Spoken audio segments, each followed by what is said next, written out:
E aí pessoal, boa noite. Vamos conversar um pouquinho hoje sobre responder algumas perguntas que ontem a gente não conseguiu responder. As principais perguntas que o pessoal faz geralmente são associados a problemas relacionados à tireoide. Tem muitas dúvidas sobre isso. Então a gente vai continuar com esse assunto. Ontem me passaram uma receita aqui de folha de manga, se não me engano, um chá de folha de manga. E não consegui achar não, hein? Bom, vamos começar a responder direto aqui, já tem pergunta. Após a tiroidectomia total, somente a posição do T4 é necessária? Correto não seria repor o T3 também? Olha só, Eliane, a lógica, teoricamente, é que precisaria repor o T3. A gente não tem, no Brasil, a apresentação nas farmácias do T4 com o T3.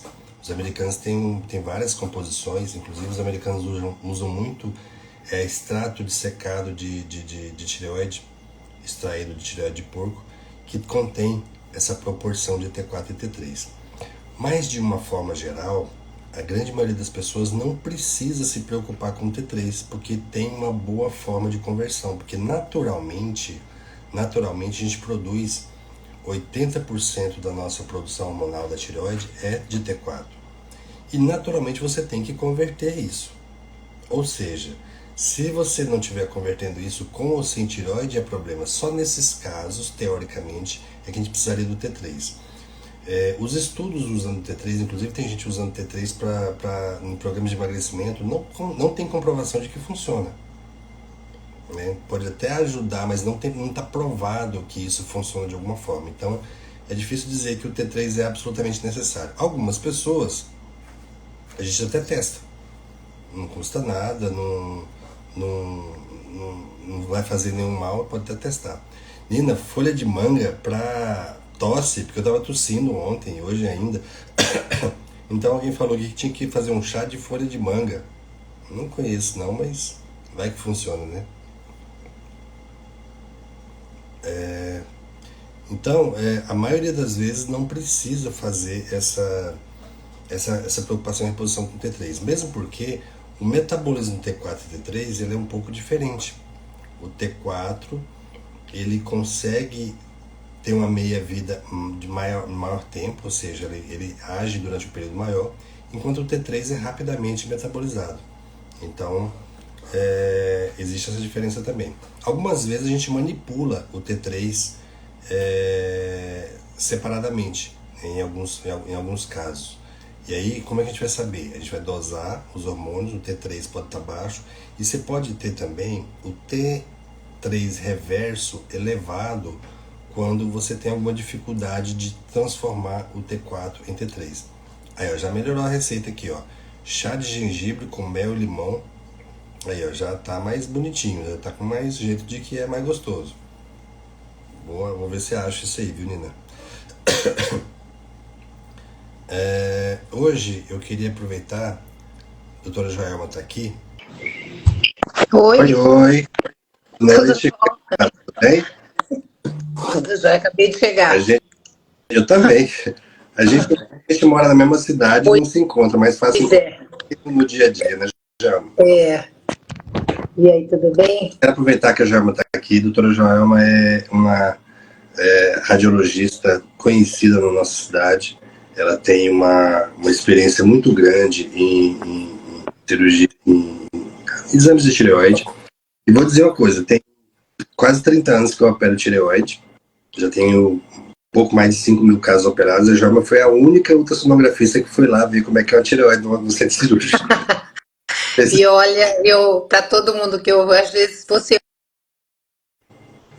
tanto que a sua capacidade cirúrgica é uma coisa tremenda. Eu falo para todos os pacientes que perguntam, foi assim, foi muito bom mesmo ter acompanhado. É diferente, né? Bom, Joelma, eu queria aproveitar que você está aqui para a gente discutir umas coisas. Eu queria aprender um pouquinho com você e também ajudar o pessoal que tem dúvidas a respeito disso. Eu vejo muitas perguntas aqui a respeito da ultrassonografia de tireoide e as indicações de se fazer punção. A gente sabe que os nódulos de tireoide são muito comuns, principalmente na população feminina. Tem estimativas de que quase 50% das mulheres em algum momento da vida vai ter um nódulo de tireoide. E com tanta gente tendo nódulo, com tanta frequência de nódulos aí, quais são aqueles nódulos que falam assim, não, esse aqui é diferente, quais são as características? Esse aqui tem que funcionar, que é o próximo passo na investigação do nódulo de tireoide. Você pode simplificar isso pra gente? Sim.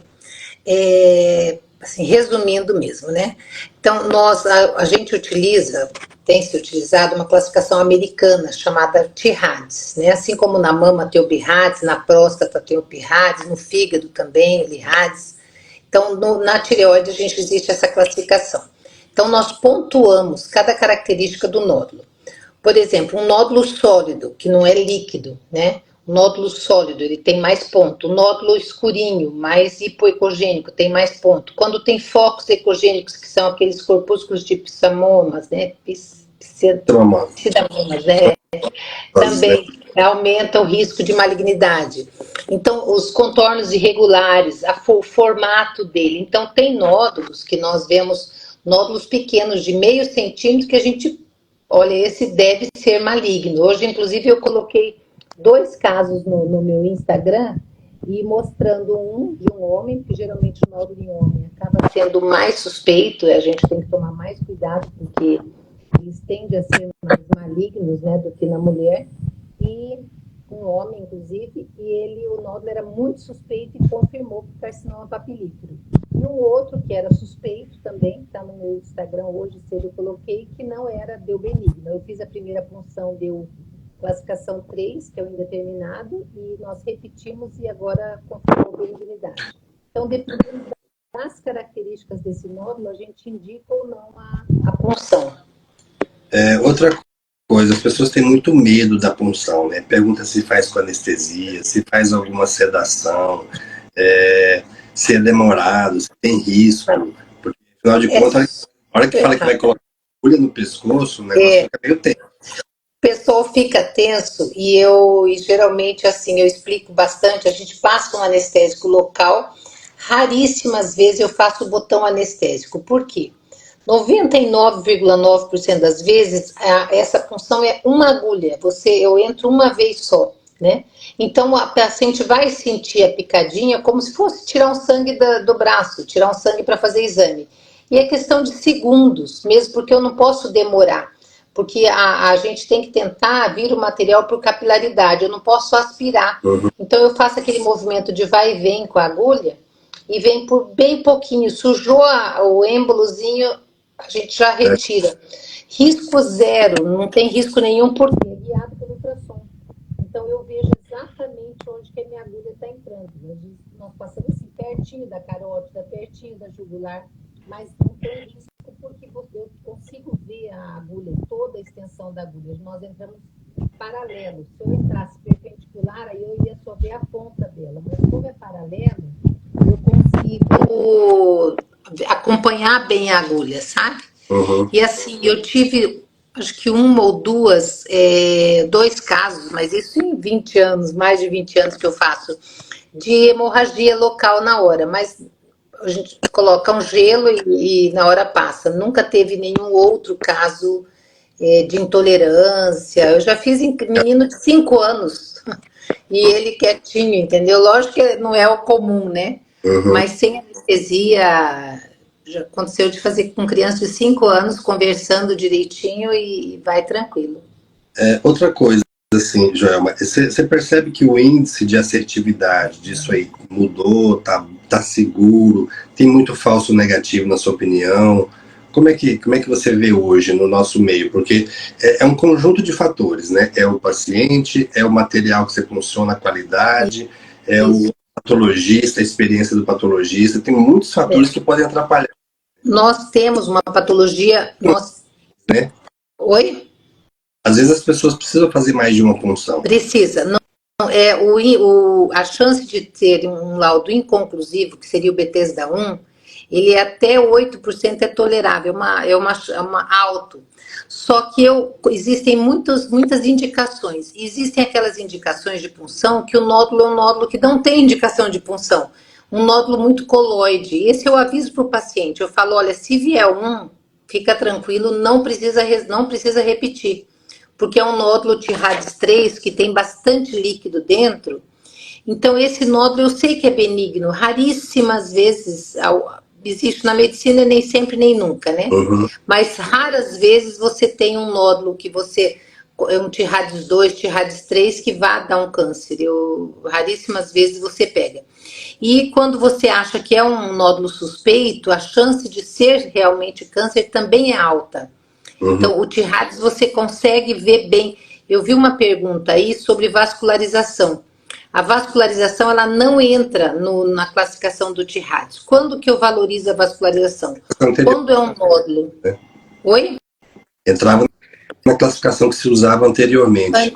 Anteriormente, hoje não. Hoje é o seguinte: se o nódulo é suspeito e ele tem uma vascularização central, ele se torna mais suspeito.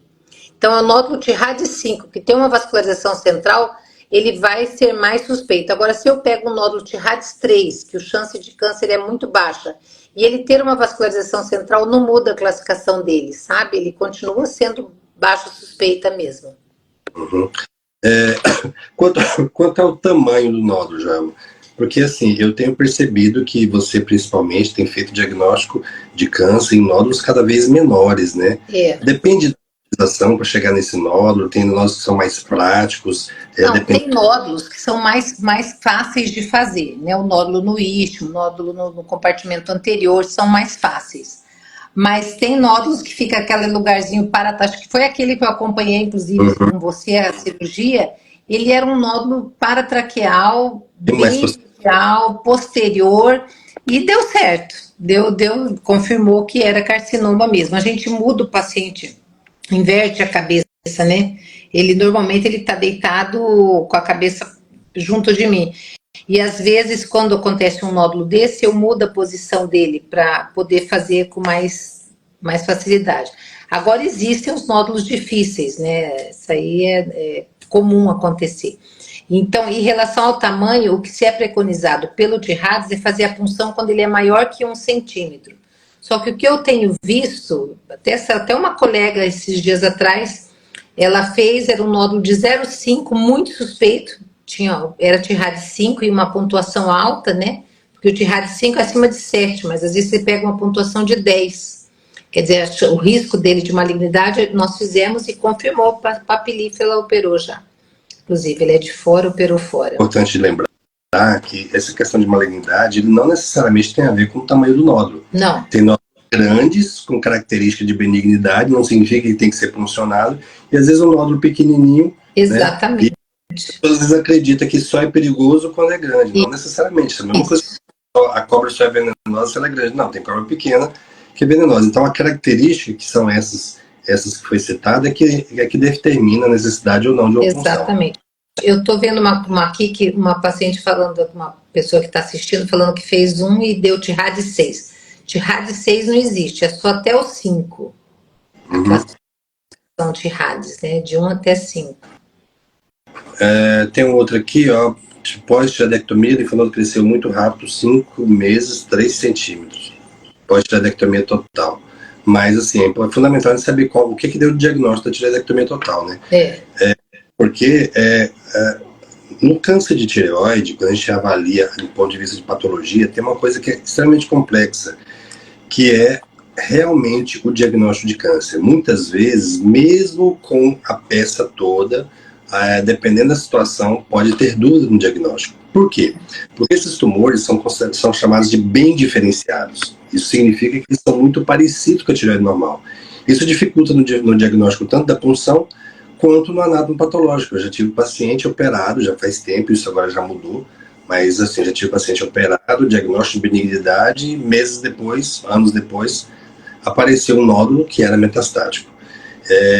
O que acontece? Às vezes a preparação da peça vai naquele nódulo grande e pega um pequenininho que passou batido e que de repente... Passa batido, Realmente é importante a patologia fatiar bem o nódulo para que a tireoide, para que possa conseguir pegar os microcarcinomas, né? Hoje a gente...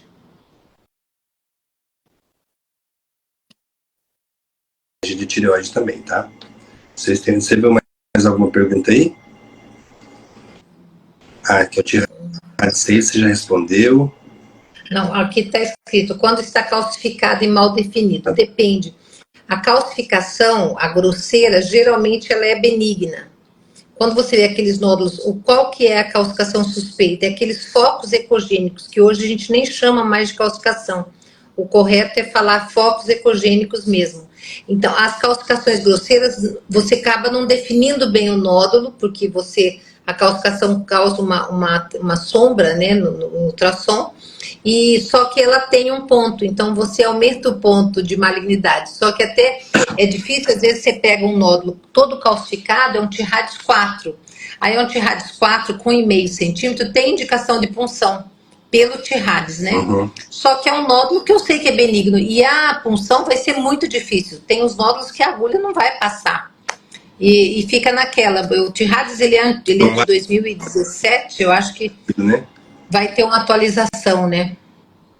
Você disse que quando o nódulo não vai passar porque é muito calcificado? Porque é calcificado, aí a agulha não passa. Aí você faz a punção, vem inconclusivo, ainda, né? Não deu para ter células. E não é que o nódulo é maligno ou suspeito, é porque ele tem essa calcificação grosseira. Outra coisa que perguntam muito, Jaime, é o seguinte: o paciente faz a punção e vem lá inconclusivo, a lesão continua suspeita. Em quanto tempo que você orienta a fazer uma nova punção? Excelente. Qual o intervalo? Pergunta, olha só, quando o nódulo é Tirades 5, quando é um nódulo suspeito, eu posso fazer na semana seguinte, tá? Sem problema nenhum. Quando o nódulo não é tão suspeito e vier inconclusivo, não é coloide, não é nada disso, aí eu espero aí uns 2 meses para poder fazer. É como se fosse o Bethesda 3, né, o indeterminado. O indeterminado, a gente espera uns 3 meses para refazer a punção. Agora, quando ele é suspeito, pode fazer seguida. Não tem essa, não vou fazer porque pode vir sangue.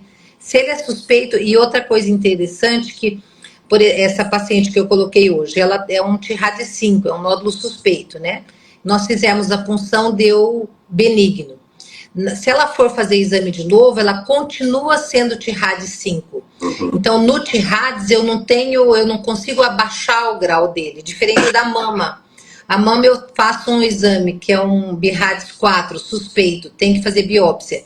E vem um fibroadenoma, eu já considero BIRADS 2, né, que é um fibroadenoma tal. Na tireoide isso não funciona, não é assim que... Então eu continuo sendo suspeito, sabe? Mesmo com uma punção positiva, negativa no caso. Mas assim, de qualquer forma, evoluiu muito nesse aspecto de diagnóstico, né? Porque a gente há uns anos atrás você ficava muito no escuro. Muito. E a gente operava muitos casos com incidência de nódulos benignos altíssimo. Hoje, não sei se a gente tem uma amostra viciada, mas na minha equipe, a gente opera muito caso de câncer. E muito, né? E tem muito. Mas você sabe que aumentou muito porque hoje eu faço exame há 25 anos. E eu nunca fiz tanto ultrassom de tireoide, tanta biópsia, né, punção de tireoide. Por quê? O exame de tireoide, ele entrou na rotina de ginecologista, de cardiologista, endócrino já pede, todos os médicos pedem ultrassom de tireoide. Com isso, você aumenta a detecção, porque a gente sabe que mais de 60% da população tem nódulo e não sabe que tem. E os nódulos são assintomáticos, o câncer da tireoide é assintomático, ele, a maioria deles não altera os hormônios, né? Anos permanecer como se fosse uma lesão benigna. Então, por isso que aumentou. Na época do Covid, que se fazia muita tomografia, e a tomografia pega desde aqui da área cervical, o que eu fiz de punção, porque os pacientes faziam a tomo para ver pulmão, achava nódulo de tireoide, aí ia para fazer biópsia. Então, é um achado, literalmente mesmo, né? Você faz um exame de rotina e encontra, né? Verdade.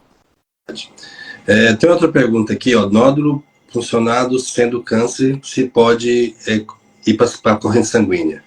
Essa é uma dúvida que o pessoal tem, essa preocupação. Aquela história que os antigos diziam, se for câncer é melhor não mexer, deixa quieto, que se mexer é pior. O câncer papilífero, que é o mais comum na tireoide, ele dá as metástases cervicais. A disseminação dele é linfática, né? Não é hematogênica. Então eu falo, geralmente o câncer de tireoide, na grande maioria deles, não medular ou anaplásico, são outros, mas são mais raros. O mais comum, ele dá só metástase linfática, então você vai ter as metástases nos gânglios linfáticos aqui cervicais. Ele não vai dar uma metástase para pulmão, para osso, não dá metástase à distância, né? Não tem essa preocupação do exame piorar ou espalhar alguma doença, mesmo que seja. De jeito nenhum. Eu só queria aproveitar e fazer uma pequena pergunta aqui. Quem aqui, principalmente as mulheres, porque é o que mais comum, tem estatísticas que mostram que os nódulos de tireoide podem ser até 7 vezes mais frequentes nas mulheres que nos homens. Quem aqui nunca fez um exame de tireoide? Fala eu aí, só pra gente ter uma noção do número de pessoas que nunca fizeram o exame de tireoide. Porque como a gente sabe que a maioria dos nódulos são assintomáticos, mesmo sendo câncer, as lesões não são...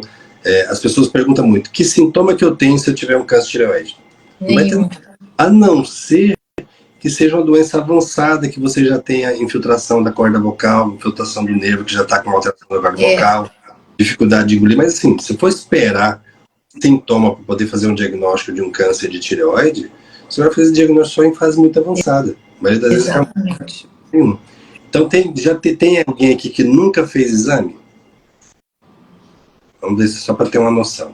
Vai escrevendo aí.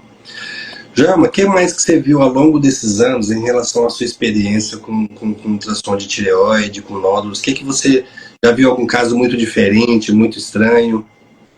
Não, o que eu acho assim, que uma das coisas que você estava falando, voltando assim na detecção, é que a qualidade dos aparelhos, né, melhorou muito, né?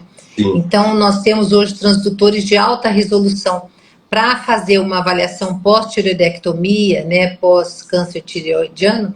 Nós usamos aquele transdutor de 18, quer dizer, você consegue pegar as micrometástases, sabe? As características. Então, isso aí que também ajuda muito, né? Porque você consegue ver melhor. Um aparelho bom, um aparelho mais moderno, você consegue ver muita coisa, né? Que antes a gente não conseguia, né? Os equipamentos hoje, para, por exemplo, ultrassom dermatológico, ver tanta coisa na pele, né? Teve uma evolução.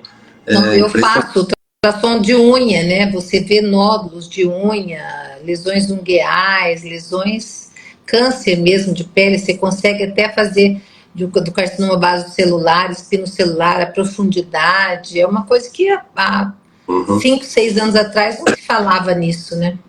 Outra coisa, Joel, o pessoal tem muita dúvida a respeito da questão do Doppler.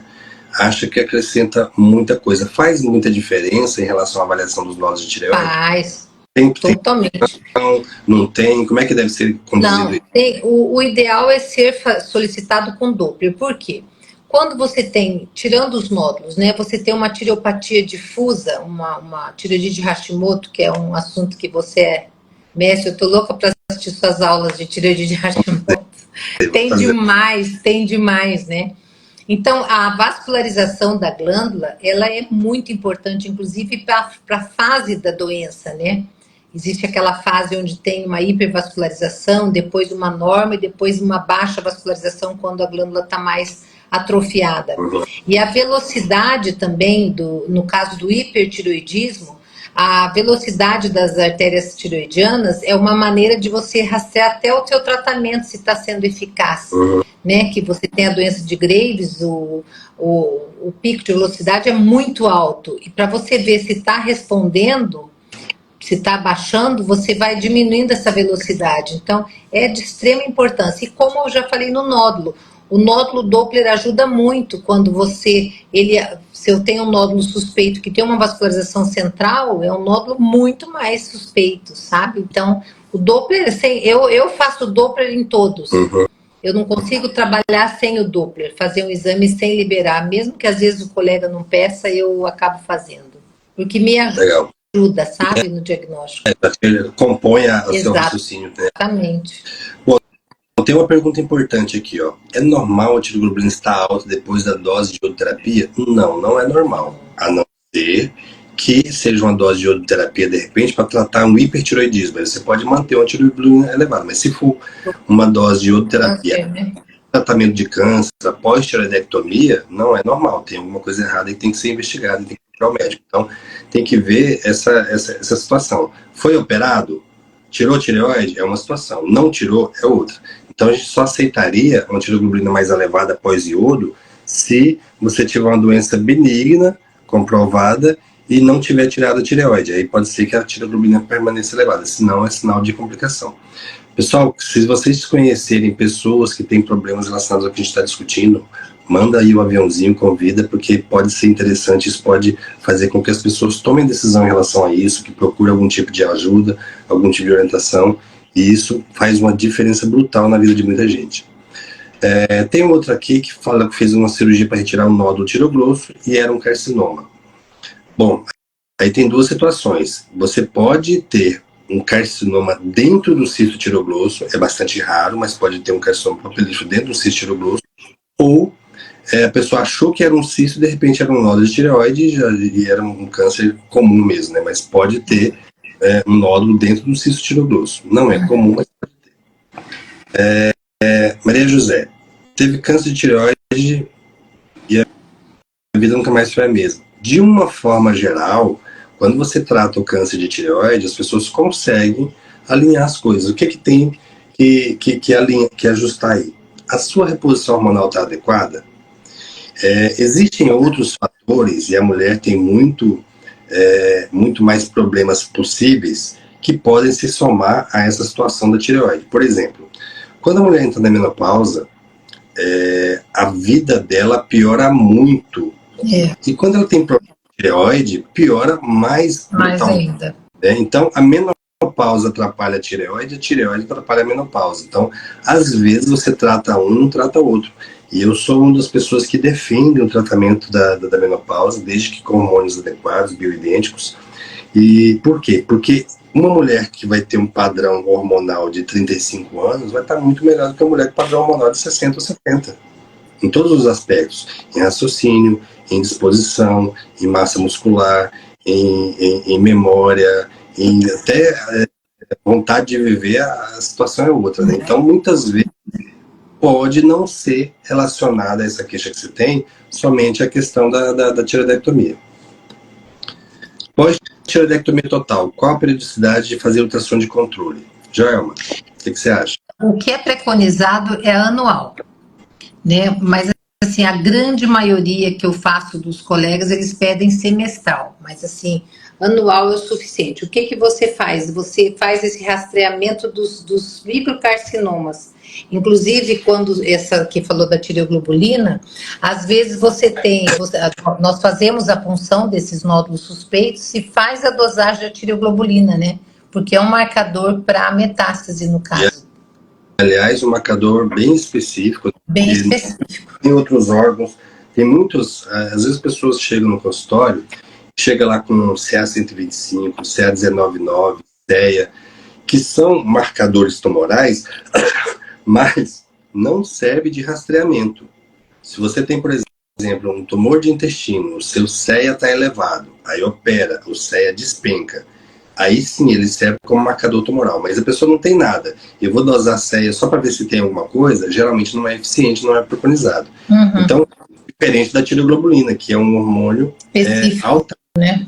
Depois que tirou a tireoide.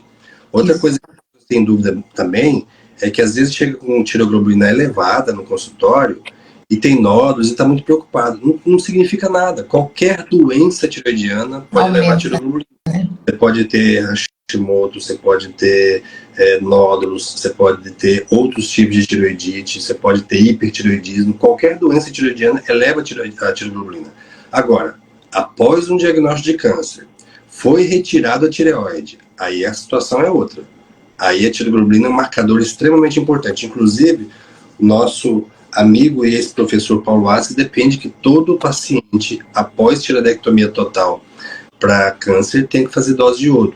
Não é o padrão, não é o preconizado pela Sociedade Americana de Tireoide, mas assim, ele tem os argumentos e a gente tem que respeitar alguém que tem mais de 40 anos de experiência nisso e que vale a pena, porque um ou outro caso pode sair fora dessa estrutura e pode, de repente, fazer o diagnóstico numa fase mais avançada por conta disso. Inclusive, você como cirurgião, uma das contraindicações de fazer tireoidectomia parcial seria isso, a gente perde o parâmetro, né, de metástase, né? Ainda bem que a maioria são tumores de baixa agressividade, mas assim, eu fico meio desconfortável com a questão da tireoidectomia parcial. Porque a gente tem um... Você conta um pouco com a sorte, né? João, essa pergunta aqui, ó. Fez punção e ficou com dor no nervo do dente. É normal? Não. Pode ser só Não. Eu acho que pode ser uma coincidência, né?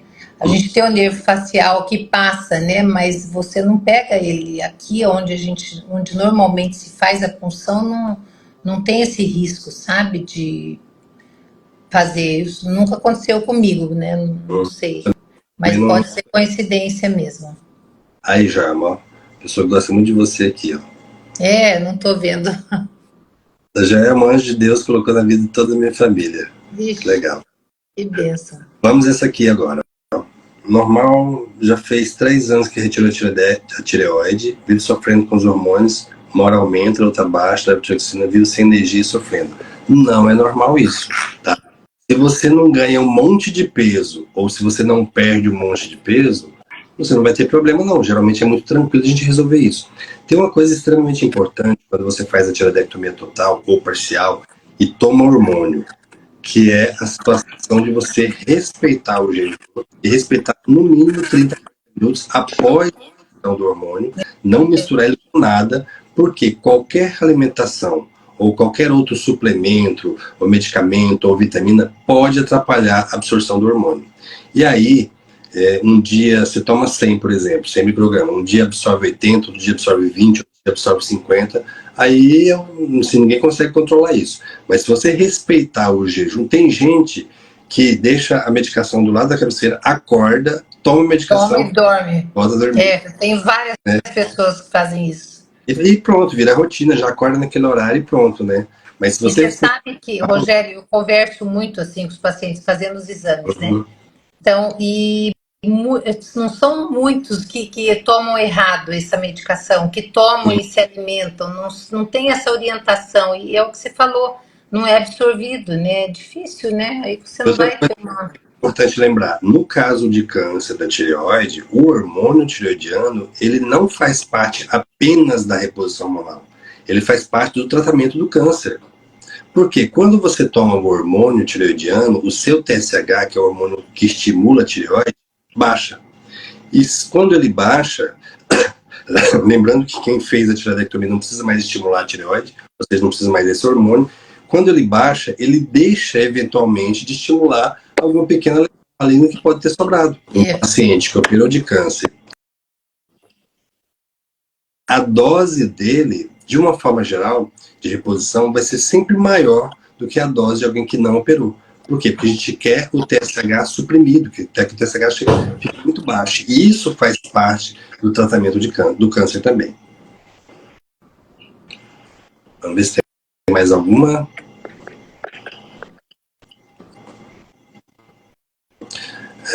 Hoje tem um corpo muito inflamado, mesmo fazendo alimentação saudável.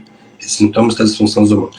Olha só, eu sempre fico desconfiado quando alguém fala que tem alimentação saudável, tá? Porque alimentação saudável não necessariamente é alimentação adequada.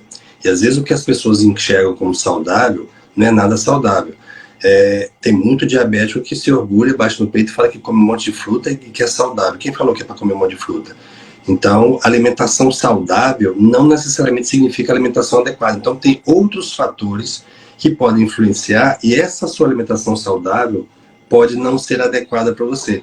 Por exemplo, eu falo isso por conta do Hashimoto. Tem muitos pacientes com Hashimoto e a gente tem que mexer na dieta. E muitos estranham, por quê? Porque eles comem uma alimentação saudável e pronto, está tudo resolvido. Não está resolvido, porque se tivesse resolvido não tinha problema. Então, alimentação saudável, a gente tem que analisar realmente se é saudável e adequada, né? Não apenas saudável. Sente ardência na região onde tem nódulos, isso é preocupante. De uma forma geral, não, porque de uma forma geral o nódulo não tem nenhum tipo de sintoma. Este, inclusive, é uma das coisas que faz com que muita gente descubra os nódulos numa fase mais avançada, quando começa a aparecer, quando começa a destacar, ou dar algum sintoma, porque geralmente não sente nada. Então essa ardência é possível que seja por outros tipos de coisa. Toma 40 minutos antes de levantar, isso mesmo. Aqui o pessoal está falando de como é que toma o hormônio, quando está tomando... Bom, pessoal, mais alguma dúvida? Já estamos aqui há um bom tempo, né? Já temos aqui, vamos discutindo, bom, mais alguma dúvida sobre a questão da tireoide, principalmente relacionada ao ultrassom, para a gente aproveitar a presença ilustre da Joelma. Que... Tem no susto, né, Rogério? Mas tem que ser assim mesmo, né? A gente não, hoje combina, não vai. Não tem preparação de nada, não tem? Não, é. E pronto, vamos discutir o que tem para discutir. Tá certo, mas foi muito bom.